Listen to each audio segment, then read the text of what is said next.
সকলোকে জাহাজ জনাথি সদৌ অসম নাৰী শক্তি সন্থা আওপাৰ উদ্যোগত প্ৰাথমিক সমিতি আৰু আঞ্চলিক সমিতিৰ উদ্যোগত আৰু ৰাঙলী স্থানীয় ৰাইজৰ সহযোগত আজি ৰাঙলী মাজবাম খেলপথাৰ আন্তৰ্জাতিক নাৰী দিৱস উদযাপন কৰা হয়।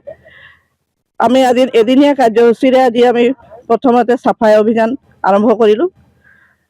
পতাকা উত্তোলন লগতে শ্বহীদ তৰ্পণ আৰু আমি শ্বহীদ তৰ্পণ কৰাৰ লগে লগে আমি মহিলাসকল আৰু ছাত্ৰ ছাত্ৰীক লৈ খেল ধেমালি প্ৰতিযোগিতা পতা হৈছিলে আৰু 2টামান বজাত আমি মুকলি সভা আৰম্ভ কৰিলোঁ। মুকলি সভাত সভানেতৃত্বত আঞ্চলিক সমিতিৰ সভানেত্ৰীৰ দ্বাৰা মুকলি সভা অনুষ্ঠিত কৰা হয়।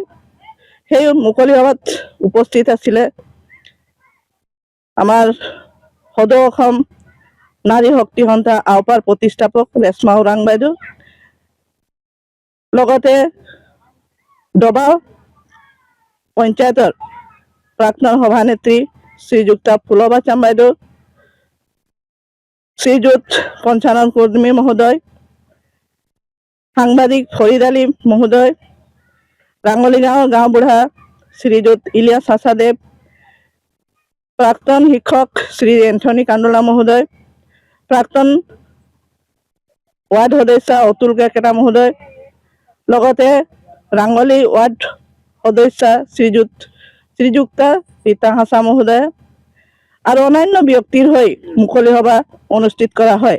আৰু সকলোকে এই সভাৰ দ্বাৰাই নাৰীৰ বিষয়ে আমাৰ সভানেত্ৰী বাইদেউ ফুলবা চাম বাইদেউ বহুখিনি কথা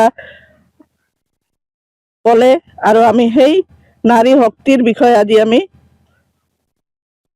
সজাগতা অনা হ'ল। লগতে আমি সকলোকে এই সুযোগতে সকলোকে আন্তৰ্জাতিক নাৰী দিৱসৰ শুভেচ্ছা জ্ঞাপন কৰিলোঁ। জয় অসম, জহাৰ। যিকোনো খবৰৰ বাবে যোগাযোগ কৰক আমাৰ এই নম্বৰত 9181 307 221।